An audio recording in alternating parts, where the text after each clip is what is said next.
When you hear the words rebellion and provocation, what are the first things that come to your mind?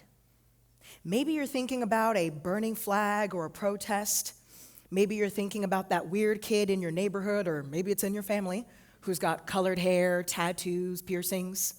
Or maybe you're thinking of the latest reality TV show you just watched of someone throwing a glass or throwing a chair, or better yet, throwing themselves over a table to start a fight. Well, today, I want to flip that. What if the most rebellious, most provocative person in the room was the quietest one? Not raising their voice, but raising the standard. Not silence, but presence. Not stillness, but intention. I want to take you back to the most magical, most transformative day of my entire life. The day that I made history as the first immigrant to earn the title of Miss Texas.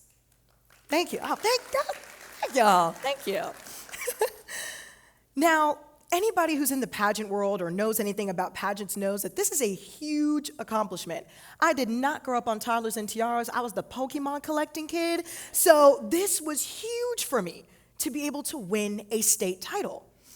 But what made it even cooler was what happened 2 days later, when EGOT winner and How to Get Away with Murder icon Viola Davis, like the real Viola Davis, got my crowning video and posted it on her Instagram. And if you want to check during intermission, it's still there. I check once a week to be sure I wasn't tripping. But she posted that video, and it went viral.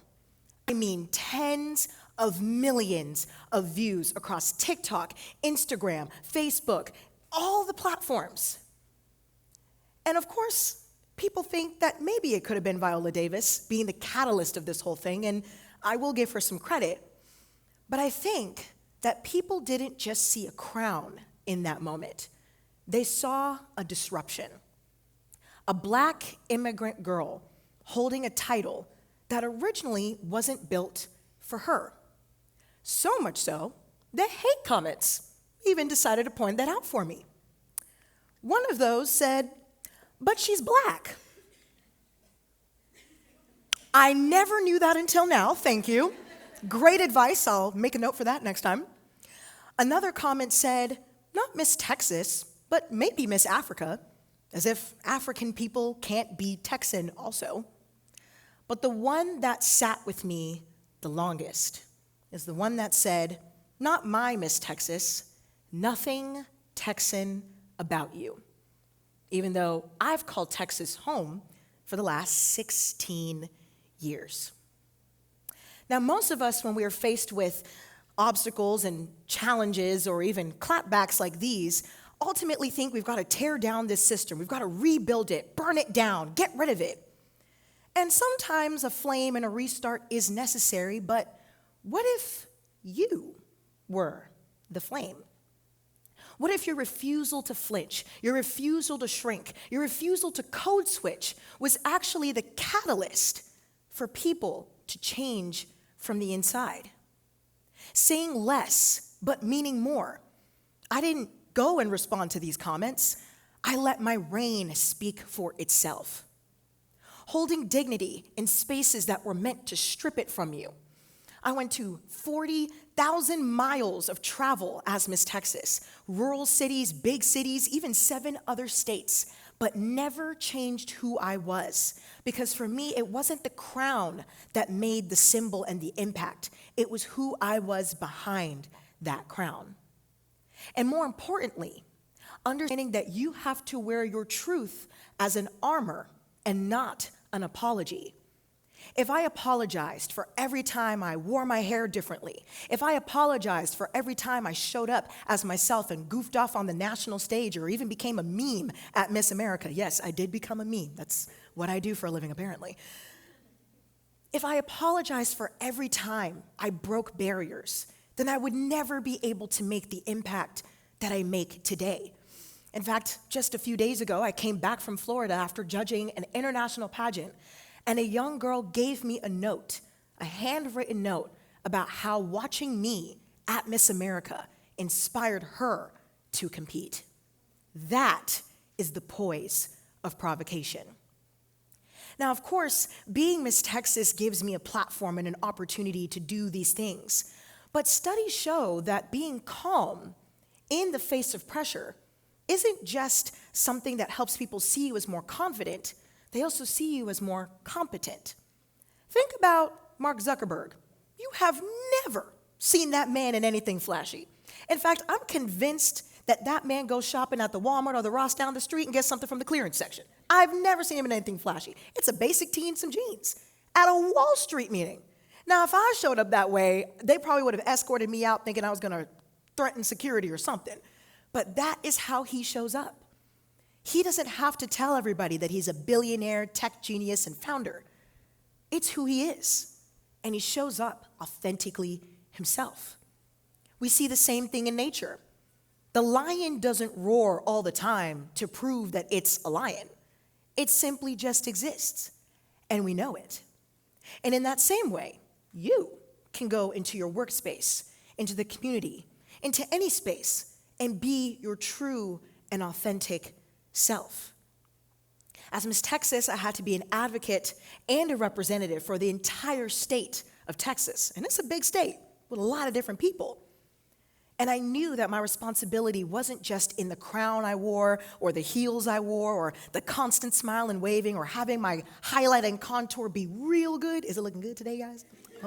Hope you like what I did. I did it myself. But it wasn't just that. I had to go out there and be authentically me, because I am a role model and a change maker.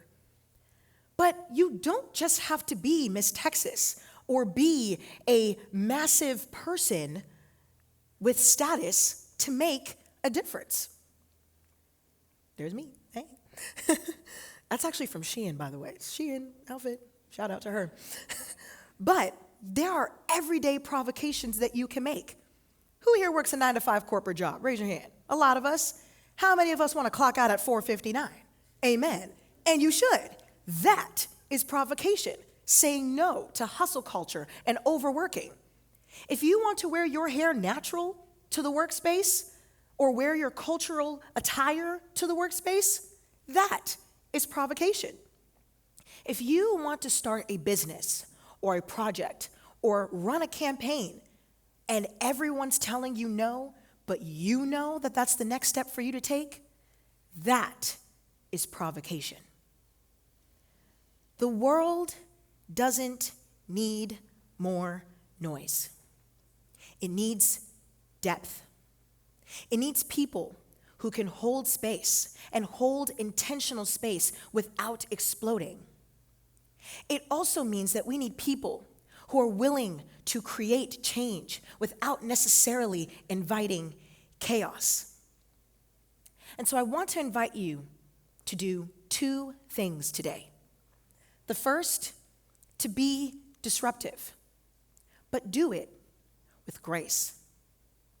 But the second thing, and most important thing, is to be bold, but don't confuse volume with value. The poise of provocation doesn't always roar. It smiles, it stands, and it says, and occasionally it'll wear a crown. But not for decoration, for disruption. And on that note, I wouldn't be baking this talk if I didn't feel like disrupting the talk really quickly. So, instead of saying my final 3 lines, I thought I would provoke you to read what I have on these cards and to think about how you can go home today and start being the poise of provocation that people are looking for.